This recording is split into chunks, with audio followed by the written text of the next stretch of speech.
Corona के इस महायज्ञ में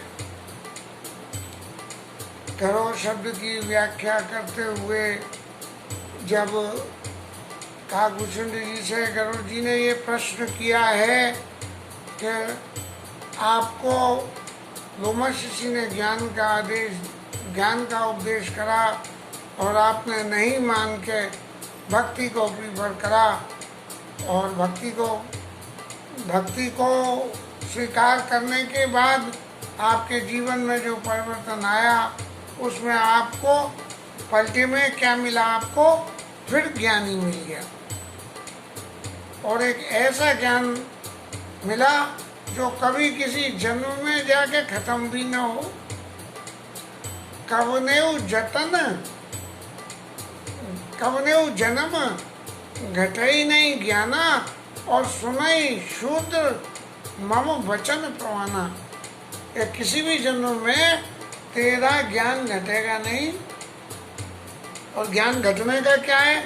ज्ञान घटने में जब शंकर जी के मंदिर में काकभूषण जी शंकर जी की आराधना कर रहे थे और उस समय उनके गुरु जी आए और उनको उठ के काकभूषण जी ने प्रणाम नहीं किया और शंकर जी को अपमान सहन नहीं हुआ अपने भक्त का और उन्होंने काकभूषण जी को शाप दिया और शाप देने के बाद जब गुरु जी ने उनकी वंदना करी रुद्राष्टक कहा कि नमामि शमीशान निर्वाण रूपम देवम व्यापकम ब्रह्म वेद स्वरूपम। वंदना तो आगे फिर किसी वक्त भी करेंगे, लेकिन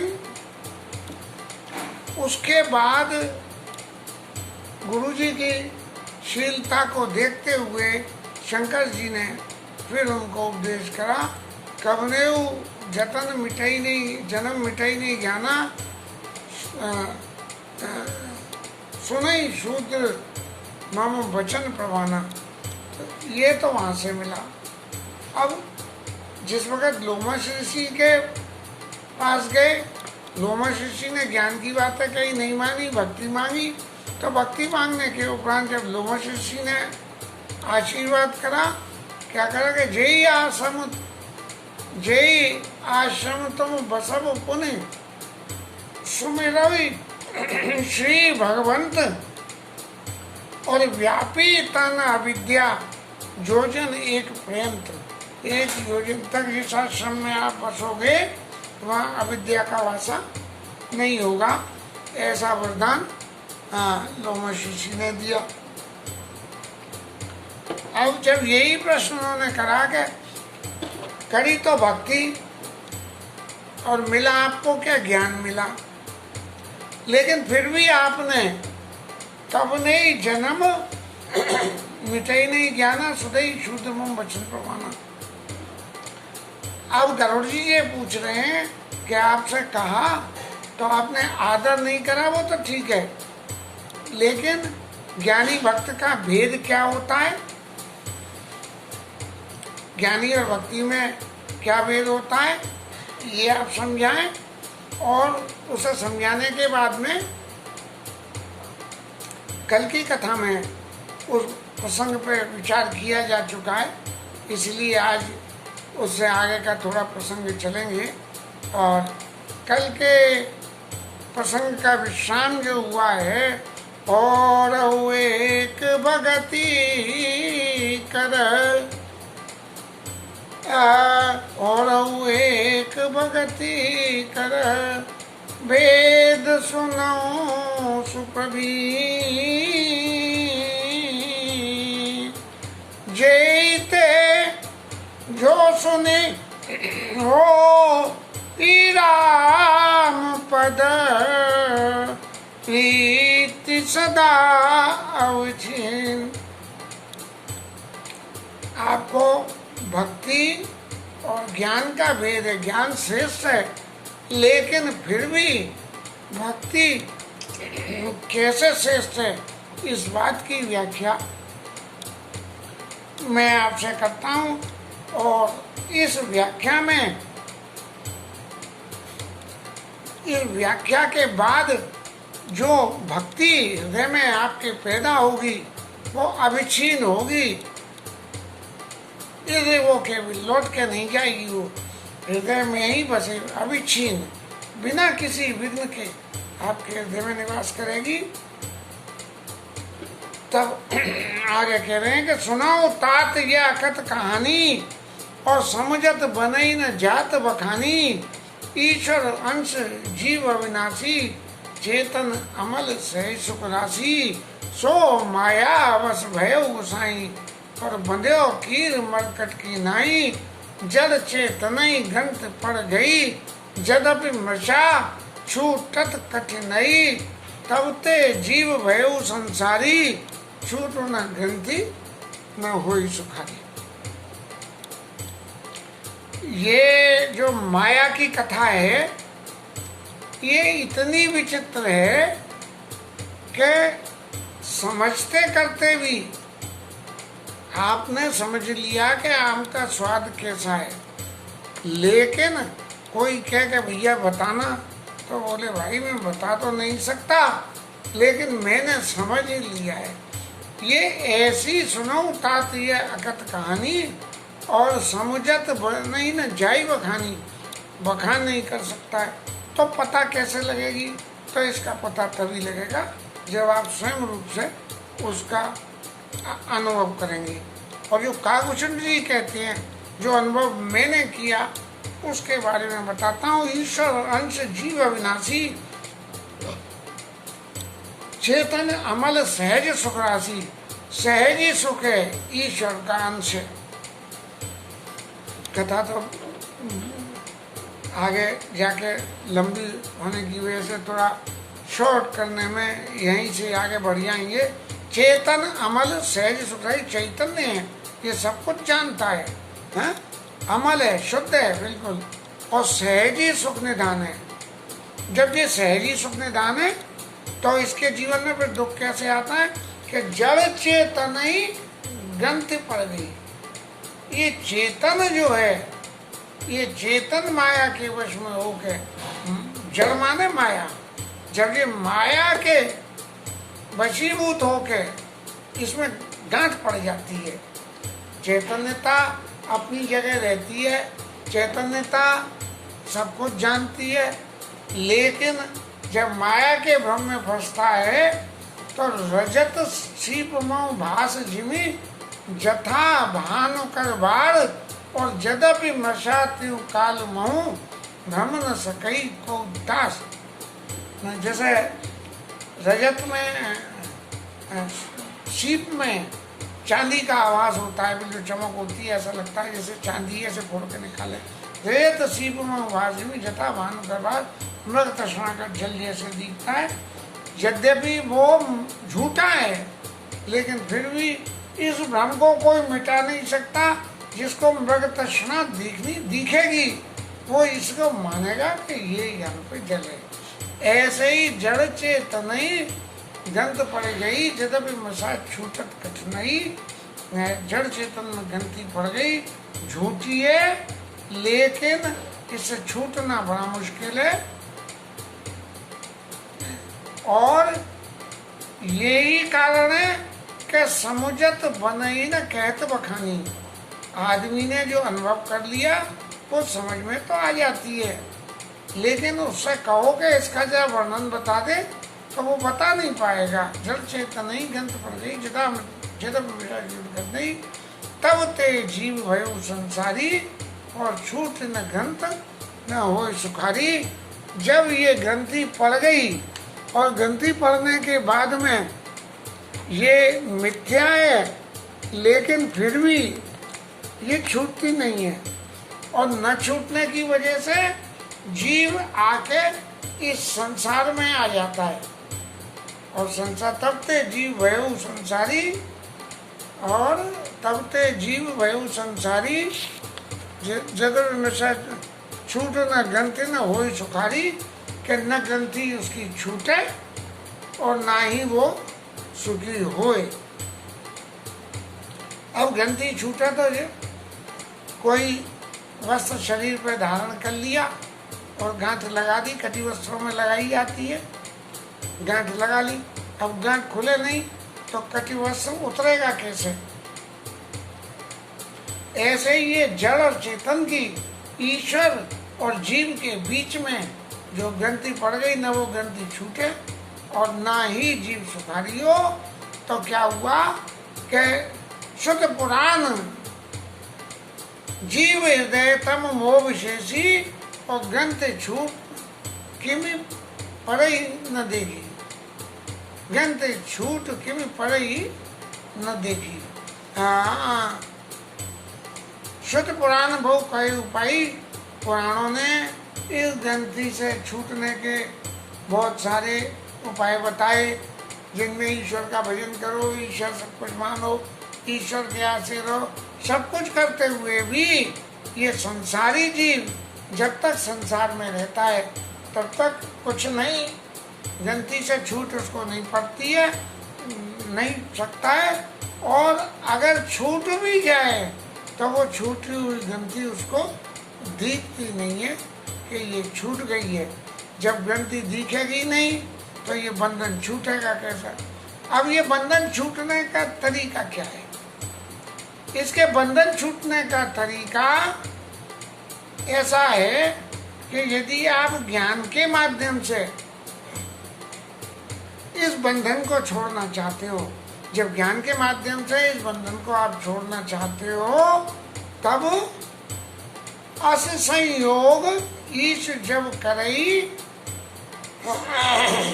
तब कदाचित सो निर्भई। ईश्वर जब कृपा करके कोई ऐसी बानक बना दे कि ये ग्रंथि छूट जाए और हमें दिख जाए, छूटती तो नहीं है। आज थोड़ी सी मुझे भी कृपा मिली और इस कृपा के मिलने से क्या हुआ कि फालतू बकबक करते थे, उसकी जगह रामचरित्र कथा कह रहे हैं। हालांकि ये ग्रंथि का छूटना तो नहीं है, लेकिन फिर भी जो फालतू बकबक करने से माया के वशीभूत होकर समय बर्बाद हो रहा था, वो तो बचा था। अस संयोग ईश जब करई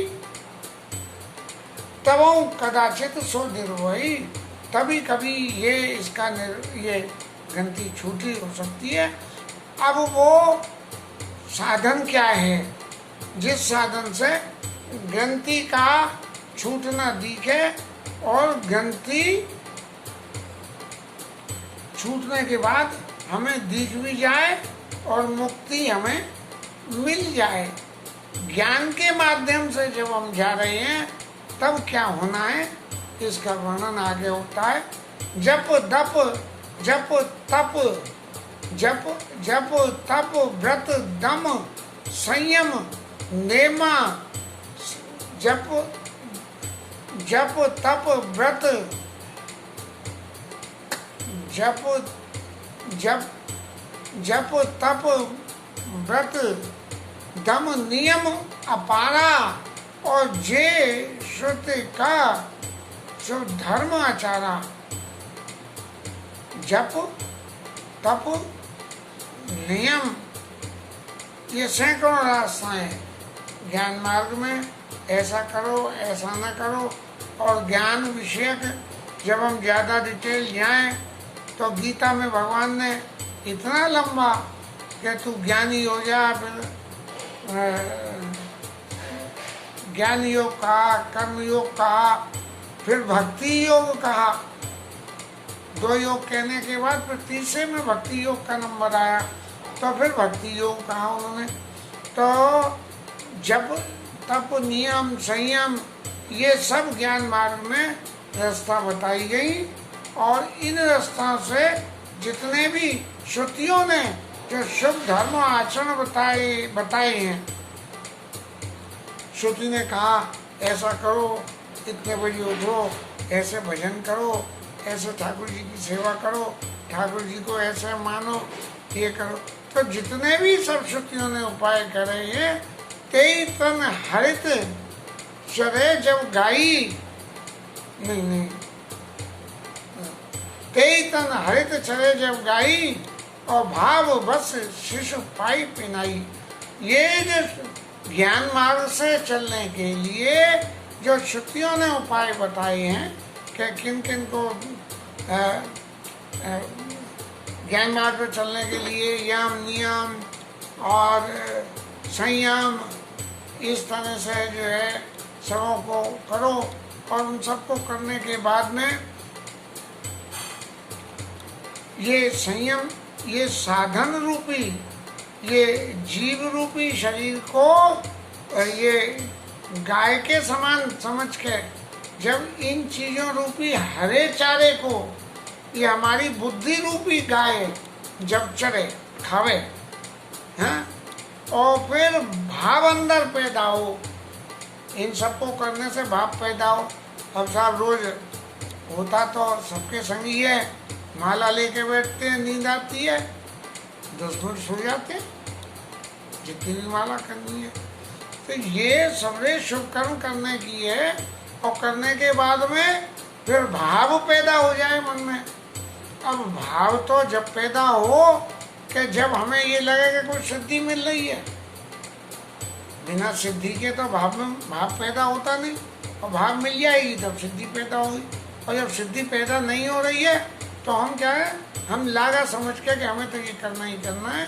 तो तेई तन हरित चरे जब गाई भाव बस सिपाही पिनाई, और सोई निवृत्त पात्र विश्वासा, और निर्मल मन अहीर निज दासा। के तब गाय जब ऐसा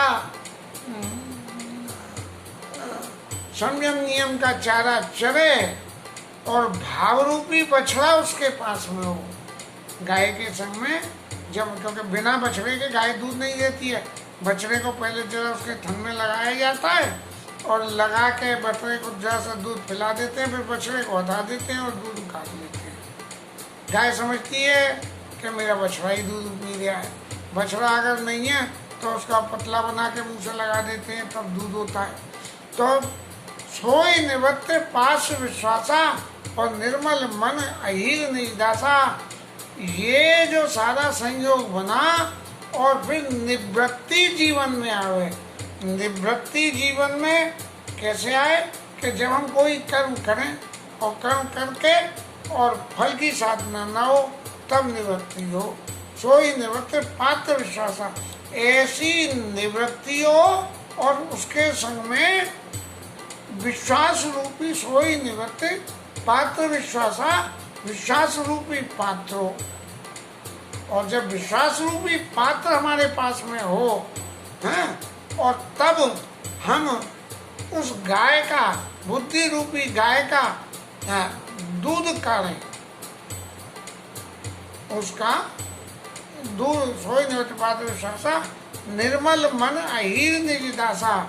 हमारा जो निर्मल मन है वो अहीर मन है, दूध काढ़ने वाला।